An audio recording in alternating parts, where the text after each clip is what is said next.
खुशी, खुशी, क्या हो गया? जब आलम भाई ने मेरी बात तुमसे कराई थी कॉल पे, तो मैंने आलम भाई के लिए क्या बोला था? आपने इन्हें बैठाने के लिए बोला था। पूरा बताओ क्या बोला था मैंने? आपने बोला था कि इन्हें अंदर बैठा लो। तो फिर तुमने इनसे ये क्यों कहा कि मैंने तुमसे कहा कि इन्हें बाहर धूप में बैठाओ? हाँ तो क्या करती? इन्हें मैं घर के अंदर बुला लेती ताकि ये मेरे साथ गलत करते। और साफ सीधी बात है, मुझे नहीं भरोसा होता है इन मुसलमानों पे। और आपने 2 दिन पहले वो न्यूज नहीं देखी जिसमें इनके जैसे ही मुसलमानों ने अपने ही दोस्त को चाकू से मार डाला? क्यों? वो भी तो दोस्त थे और ये भी आपके दोस्त हैं। गाजियाबाद के खोड़ा इलाके में हुए सूर्य चौहान हत्याकांड में पुलिस ने चौंकाने वाला और बड़ा खुलासा किया है। 28 मई यानी बकरीद के दिन जिस 17 साल के मासूम सूर्या को सरेआम चाकुओं से गोदकर मौत के घाट उतार दिया गया था। खुशी, जिस तरह हमारे हाथों की 5 उंगली एक जैसी नहीं होती ना, ठीक वैसे ही हर एक इंसान एक जैसा नहीं होता। और जिस न्यूज की बात तुम कर रही हो ना, वो न्यूज मैंने भी देखी है। मैंने भी सुना है कि गाजियाबाद में 3-4 मुसलमान लड़कों ने अपने ही दोस्त सूर्या का मर्डर कर दिया बेरहमी से। तो इस न्यूज को सुन के तुम हर एक मुसलमान को गलत समझने लगी। लेकिन खुशी, शायद तुमने उसी दिन की दूसरी न्यूज नहीं देखी।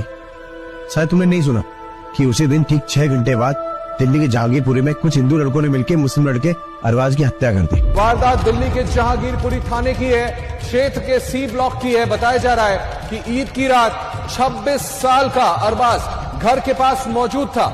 तभी इलाके के कुछ लड़कों से उसकी कहासुनी हो गई। देखते ही देखते मामूली विवाद इतना बढ़ गया कि आरोपियों ने अरबाज पर चाकुओं से ताबड़तोड़ हमला किया, जिसके बारे में तस्वीर हम दिखा रहे थे।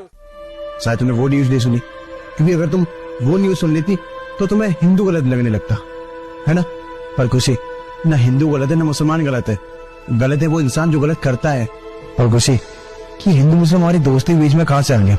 अरे वो मेरे लिए मुस्लिम बाद में, पहले मेरे लिए दोस्त है। और दोस्त घर आया तो वो मेहमान का रूप होता है ना। और हमारे हिंदू धर्म में मेहमान को तो भगवान का रूप मानते हैं, अतिथि देवो भव।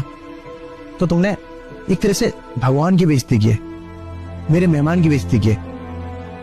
वो भी सिर्फ इसलिए क्योंकि ये मुसलमान है। उसी बेशक मुसलमान है, लेकिन ये वो मुसलमान है जिसकी वजह से तुम जिंदा खड़ी मेरे सामने। खुशी, तुम्हें याद है 2 साल पहले जब तुम बहुत ज्यादा बीमार पड़ गई थी, तुम्हें खून की जरूरत थी, हम दर बदर भटके थे। हमने बहुत जगह ट्राई किया कि हमें बुलेट्स की कुछ यूनिट मिल जाए जिससे तुम्हारी जान बच जाए। पैसों तक से खून नहीं मिल रहा था।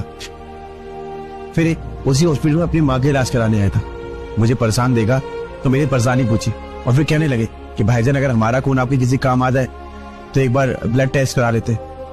और खुद किस्मती से इनका ब्लड ग्रुप तुम्हारा ब्लड ग्रुप सेम निकला, तो इन्होंने अपनी ब्लड की 2 यूनिट दी थी, जिसकी वजह से तुम्हारी जान बच पाई थी। और इस हिसाब से देखा जाए तो तुम्हारे अंदर इनका खून दौड़ रहा है। खुशी, तो बताए बाहर कितनी धूप हो रही है, 40 के पार टेम्परेचर है।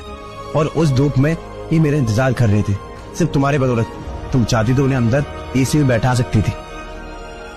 देखो, तुमने इनका अपमान किया, तो तुम्हारे लिए बेहतर यही होगा कि तुम इनसे माफी मांगो। आलम भाई, प्लीज मुझे माफ कर दो। मुझे नहीं पता था कि आपने मेरे ऊपर इतना बड़ा एहसान किया। और मैंने क्या किया? मैंने आपका अपमान किया, आपकी भावनाओं को ठेस पहुंचाया। वैसे मेरी हरकतें तो नहीं है माफ करने लायक, पर प्लीज अगर हो सके तो मुझे माफ कर देना। अरे भाभी, आप क्यों माफी मांग रहे हैं? आपकी ही गलती। अगर आप हमें पहचानते होते तो ये सब नहीं होता। अच्छा भाईजान, आपसे मिलना था, मिल लिया।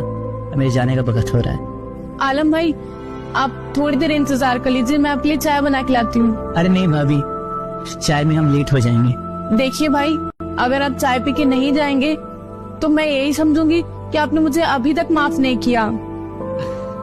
ठीक है भाभी जी, बना लीजिए। बैठो।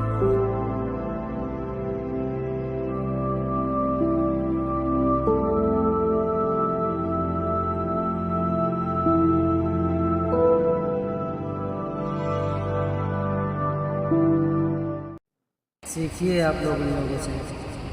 क्या बात बोली है कि 5 उंगलियां बराबर नहीं होती।